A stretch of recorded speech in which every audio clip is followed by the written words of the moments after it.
Good day, my friends, and welcome to another exciting episode of the Daily Torah broadcast, a ministry of the Messianic Discipleship Institute. Today we are in part 11 of our series on covenant versus replacement theology, and as always, I pray you have been enjoying this series so far. You can always visit us at mymdi.org, and if you haven't heard the first 10 parts, please go back and review and catch up to this part 11. Write us and let us know what you have learned. We'd love to hear from our listeners. Yesterday we continued our study with a look at the promises given to Ishmael and his descendants, then began a dive into the history of a unified and divided kingdom of Israel. Today we want to look at what the landscape was during the time of Messiah's walk on earth and how he is going to regather the lost sheep scattered around the world and be the King of Kings and Lord of Lords. Remember, you can always go back and refer to these episodes one by one, pause and take notes to further your understanding on this very important topic. So let's begin. The land during the time of Messiah. You know, the word Jew comes from Judah, right? One of the 12 tribes of Israel, of Jacob. Remember, Jacob's name was changed to Israel. The time period between the book of Malachi and Matthew is around 400 years. And Jesus, Yeshua, was born from the lineage of Judah. Remember, he is called the Lion of the tribe of Judah. And during the first century, Rome had dominion over Israel. Remember, I was going through the history of the kingdoms, and it started with Egypt, went to Assyria, Babylon, Persia, Greece, and now Rome is in power. They are the global empire of Messiah's day. And this is happening around 63 BCE, and after much turmoil and civil war within Israel, the Romans invaded and they conquered Jerusalem. And in order to keep control over the Galilean and Judean peoples, Julius Caesar in the Senate installed Herod as king. Now, Herod was not a Jew. He was a foreigner, although he was a Jew by religion. He did not obey the Torah, the laws of the Jews. So he was a very well implanted puppet for the Roman Empire. He understood the law, but he did not adhere to it. So he was the puppet of the Roman Empire of that day. And then we have this prophecy in Micah, chapter 5, verse 2, that I want to go over.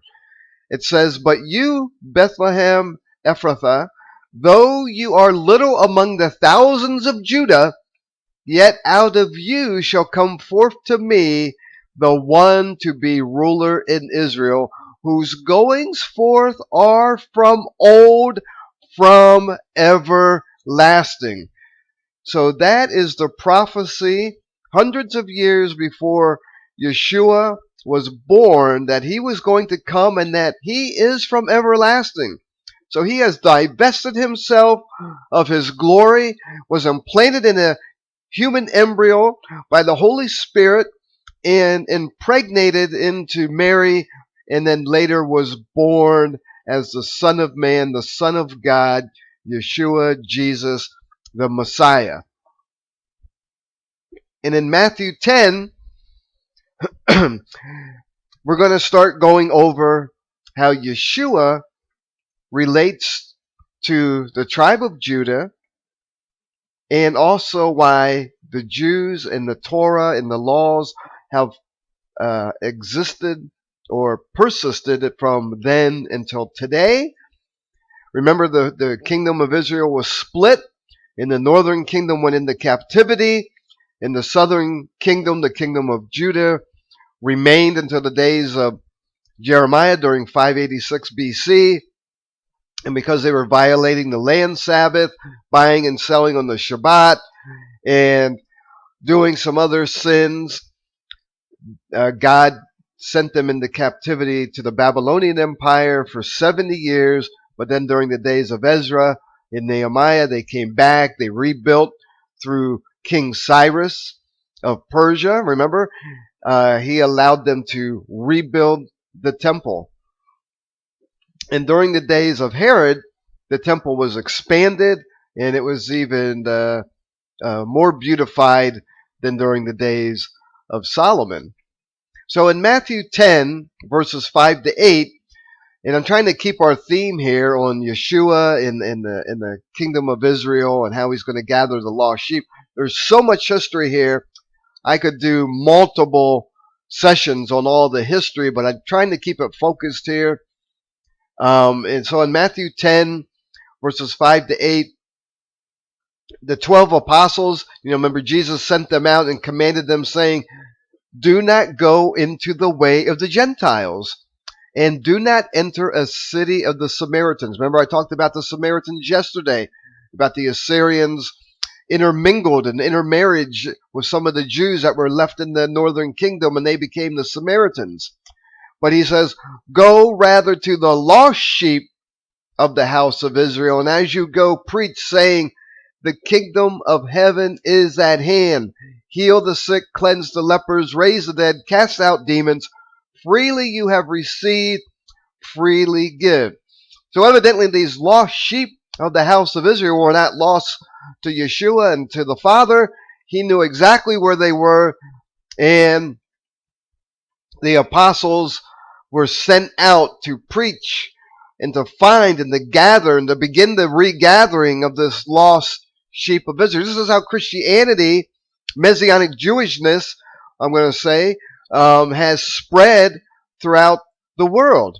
Okay, and it wasn't until the 300s AD under Constantine that all the believers, all the laws and the Shabbats and the holy days that Yeshua kept, the apostles kept, the first centuries believers kept, were changed, and this great deception started to take over, and we are where we are today, where there's this split, and we think that the church now has overtaken Israel, that the old ways are done away with, that the Sabbath is now Sunday, that the holy days have done away with, and Passover is now Easter, and so we celebrate Christmas when Yeshua was never really born in the wintertime. He was born during the period of Sukkot in the fall time, during the last great harvest.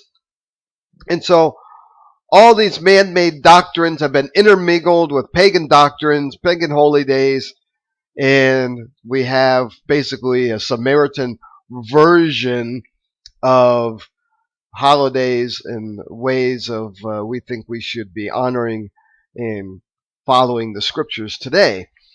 So this is very, very important because this is a foundational element of a believer's walk. Okay? Jesus was a Jew. The apostles were Jewish. They kept the Jewish laws. They kept the Jewish Sabbath. They kept the Jewish holy days. They kept Passover. They kept Pentecost. They kept Yom Teruah, Yom Kippur, the Feast of Tabernacles, Hanukkah. Who do we think we are as created beings that we have the authority to change anything that God has ordained? Remember, I said God wrote the 10 Commandments with his own finger in our previous episodes. The fourth commandment is, remember the Sabbath day. This is written in stone, and it is a covenant forever. Remember, we went through the covenant. This is a sign of the covenant forever, the Sabbath day. He says it is a sign between me, God, and my people. So are you really his people if you're not honoring the Sabbath day? That's the question for each of us here today. Are we truly God's people if we are not honoring the covenantal sign that he gave to us that would identify who his people were?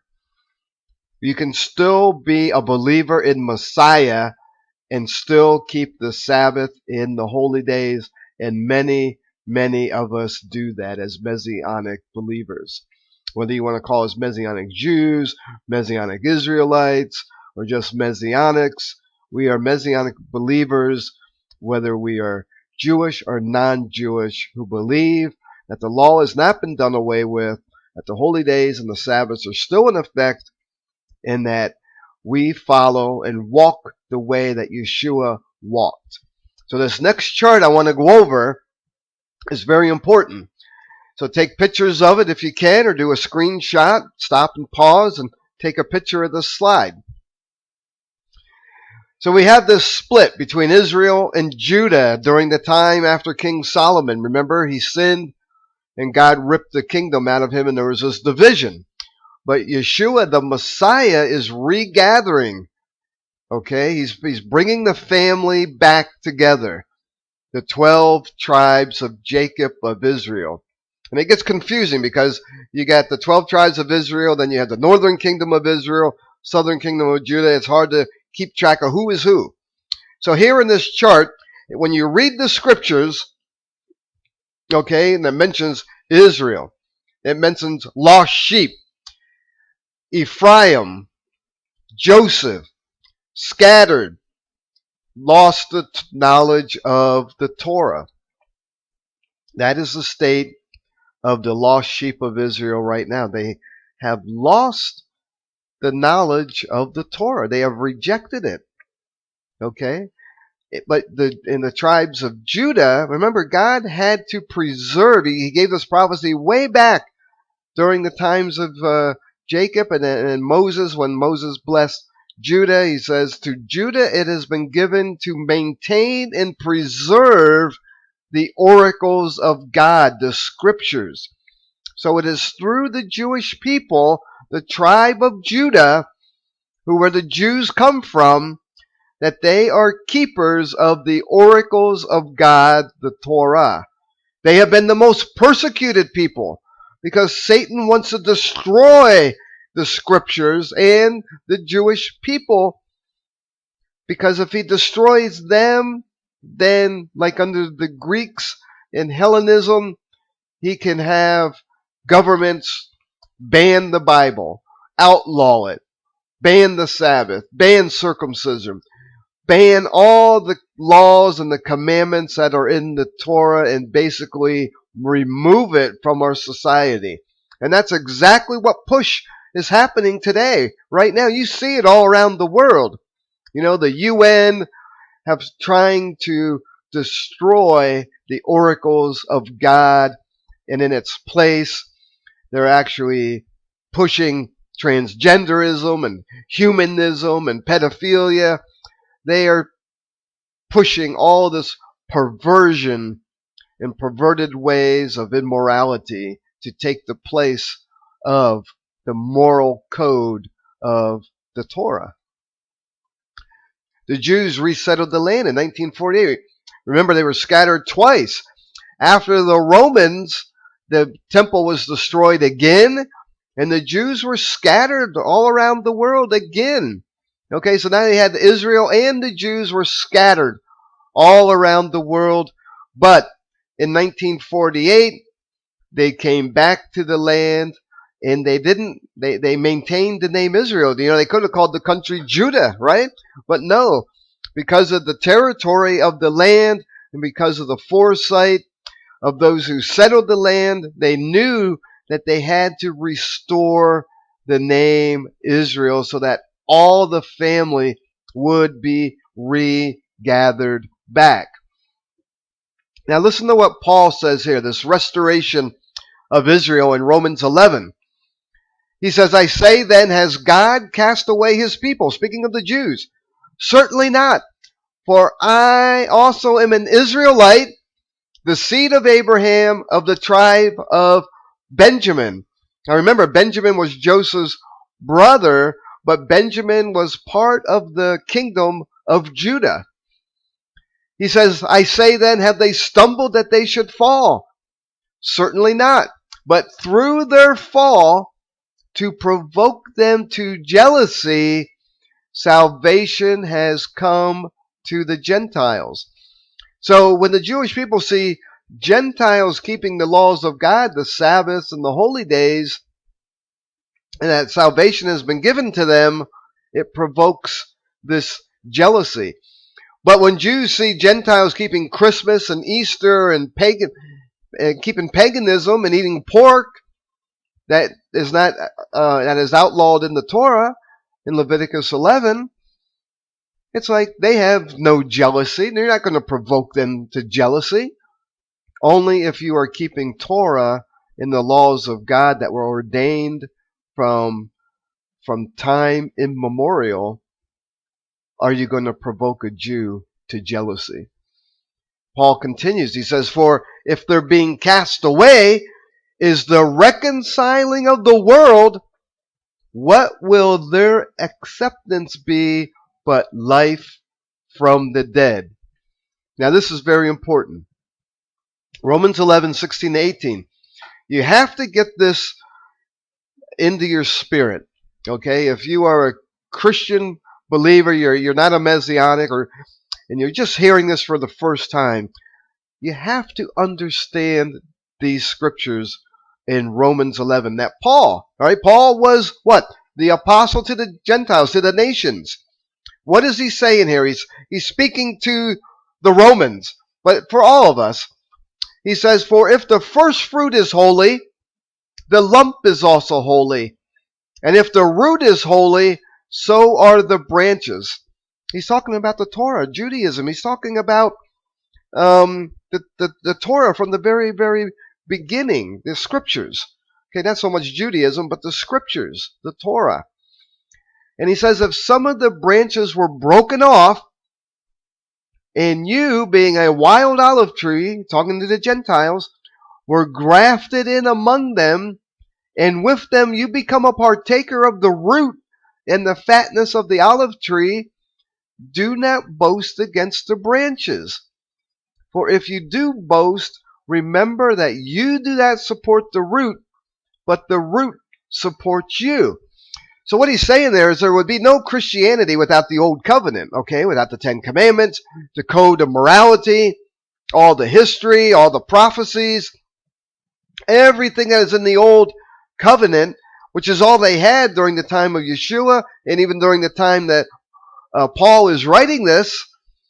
You know, he's writing letters. The letters that he was writing become the New Testament, and then you have Revelation, the prophecy given to John, which ties in with the Old Testament prophecies in Ezekiel and in Daniel, right? So it all ties together. Remember I told you that the Old Covenant is the New Covenant concealed, but the New Covenant is the Old Covenant revealed.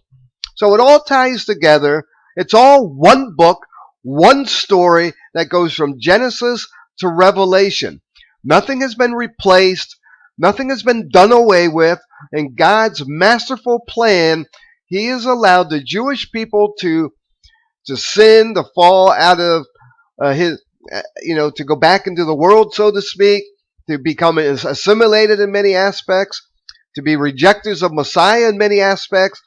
But more and more Jewish people are becoming believers in Messiah. They are understanding the prophecies that are in Isaiah, and they are becoming the forerunners, the Messianic Jews that understand both Torah and the New Covenant.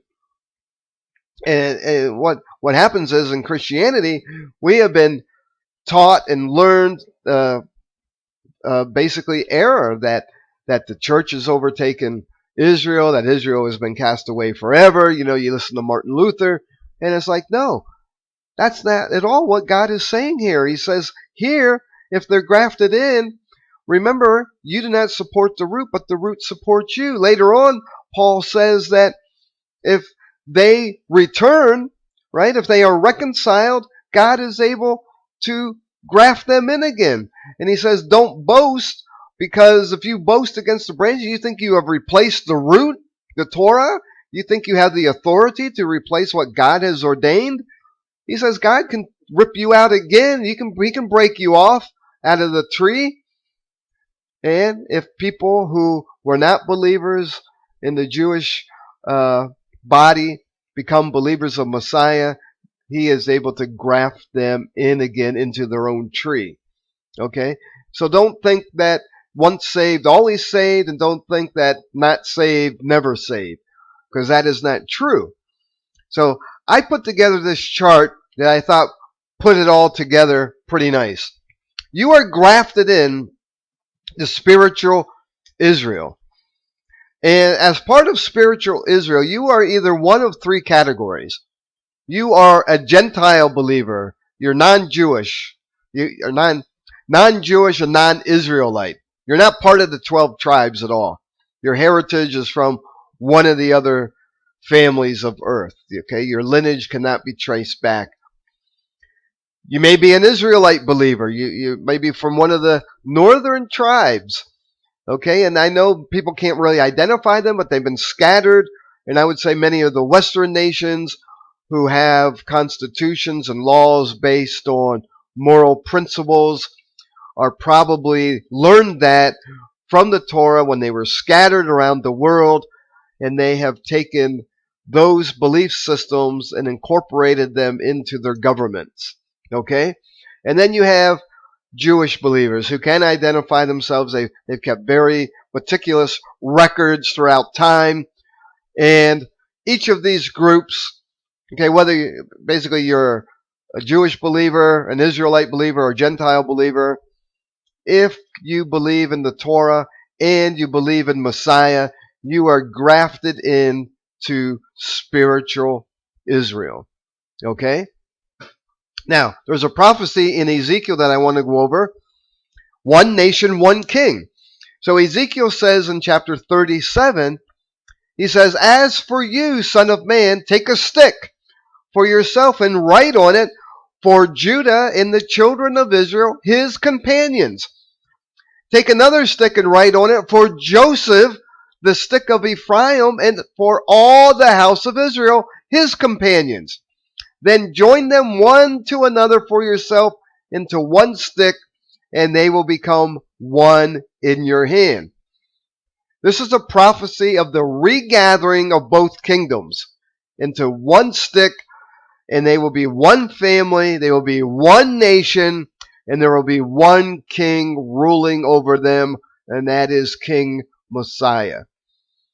Because he says in verses 21 to 22, he says, "Thus says the Lord God, surely I will take the children of Israel from among the nations, wherever they have gone, and I will gather them from every side and bring them into their own land, and I will make them one nation in the land on the mountains of Israel, and one king shall be king over them." Well, there's no king in Israel right now. Okay, it's a prime minister. There is no king in Israel.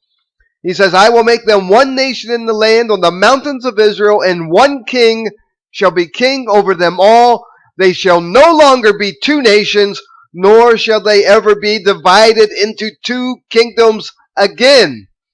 He says, "They shall not defile themselves anymore with their idols, nor with their detestable things, nor with any of their transgressions, but I will deliver them from all their dwelling places in which they have sinned, and will cleanse them."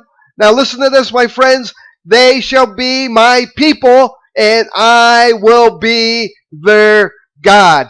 And now listen, in verses 24 to 25, "David, my servant, shall be king over them."